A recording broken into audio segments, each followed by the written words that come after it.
నీ దగ్గర నిజాయితీ ఉన్నా నీ దగ్గర విలువ ఉండదు కదా. అదృష్టం అనేది నాకు రాసి పెట్టలేదు కదా.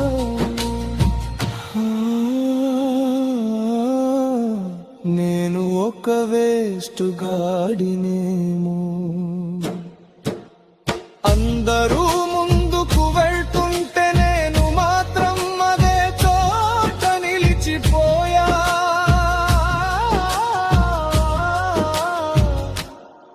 నీ దగ్గర ఎంత మంచితనం ఉన్నా డబ్బు లేకపోతే ఎవ్వరూ పట్టించుకోరువా.